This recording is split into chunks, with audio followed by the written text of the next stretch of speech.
Hi, this is a combination of remarks delivered in eulogy by me for Paula Mezak at the Vigil service and funeral mass at the Church of the Resurrection in Sunnyvale, California on July 10th and 11th, 2012. I'm recording them separately here so they'll be easier for you to find, but they're also included in the recordings of those services. It was just a few weeks ago that Paula and I both got a good laugh from a Yogi Berra quote that I found in a book I was reading. Yogi said, "You got to go to other people's funerals, otherwise they won't come to yours." This was before we knew how sick Paula was, of course. Her illness came on suddenly, but was ultimately caused by her lifelong struggle with hepatitis C. At one point in the hospital last week, Paula looked at me and said, "What a ride."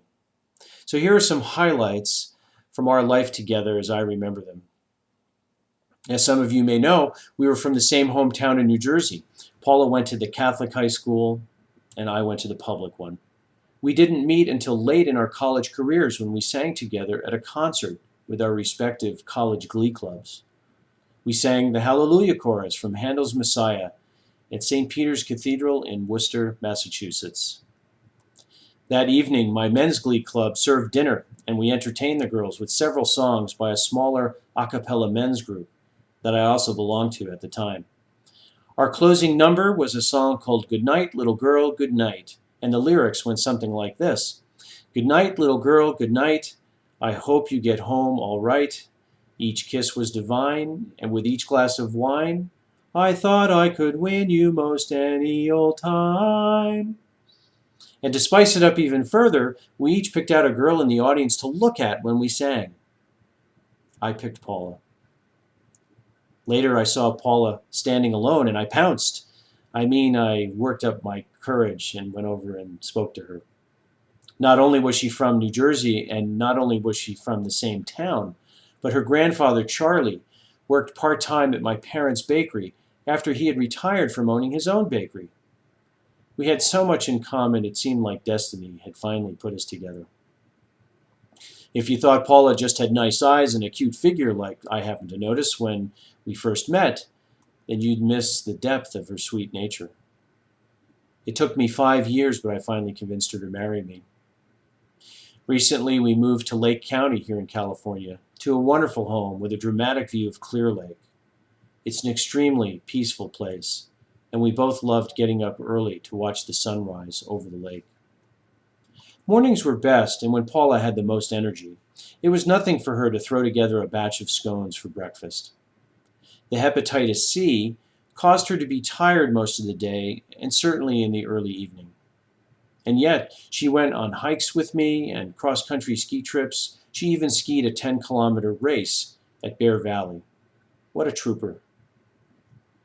Paula contracted hepatitis C from a blood transfusion during a childhood tonsillectomy. Unfortunately, her liver disease quietly became liver cancer, which was untreatable when finally discovered just a week before she died.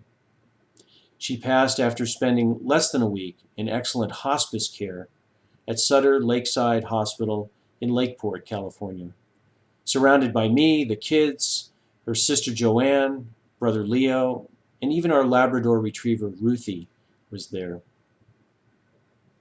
Paula had been more tired lately, complaining of pains and nausea, but we chalked it up to food poisoning, fibroids, thyroid, menopause, anemia, anything but her liver disease. Now, we could easily dwell on the woulda, coulda, shoulda regrets, but that's a slippery slope further lubricated by tears. There were several rosebud moments last week when Paula blurted things out we didn't completely understand. For example, around her hospital bed, we started to reminisce about how she would read a particular children's book to the kids, and she suddenly said, "No, live in the moment." Once she shouted, "Someone's going to have a baby." We looked at each other in the hospital room, and then we all looked at Rachel and laughed. But by then, Paula was not able to explain further. In general, what stood out for me was Paula's admonition not to dwell on the past, to forgive, and to realize that we were all forgiven. And with great sympathy for us, she sweetly said, "Please don't cry." She said she knew this was going to be harder for us than it was for her. She showed us tremendous courage and grace. Last week, we took time to look in each other's eyes, just like we did during our marriage vows at the altar at Church of the Resurrection. I told her I was so lucky to be married to such a beautiful person. Moi aussi, she said, and Rachel translated, me too. I looked at Paula and said, you're speaking in tongues already. I think it was our friend Margie Coons that once said to Paula and me, gee, with Steve's sense of humor, it must be a laugh a minute at your house. I think Paula just rolled her eyes. After 29 years of marriage, probably after the first 5, Paula had heard all the same old jokes. But at the hospital last week, Paula finally got even with me. I got up the courage to ask about final arrangements, and I knew Paula really liked it when we lived in Half Moon Bay, so I mentioned Skylawn Cemetery up on Highway 92 on the way to Half Moon Bay. She said, ooh, I love that idea, but maybe we can't do it. We all looked at each other in the hospital room, and I asked Paula why. Because people are just dying to get in there. She got me on that one. If Paula had died suddenly in an accident, then the Mass would be a celebration of her life, and rightfully so. Paula was a college graduate with a BA in French, mother of 5 children, and she put up with me for 29 years of marriage, which by itself deserves admiration and recognition.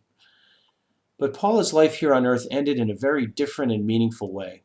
In addition to her life, we also want to celebrate her death and the transformative effect I know it will continue to have in the rest of our lives, in our family. Paula was not afraid to die and rather looked forward to heaven and being with Jesus Christ. By phone in the hospital, her father, who was too frail to travel to be here, told her just keep calling out, Jesus, Jesus, Jesus. We also read from the Gospel of John in the hospital, where Mary Magdalene and some of the apostles run to the tomb on the 3rd day. Mary sees the risen Jesus, but doesn't recognize him.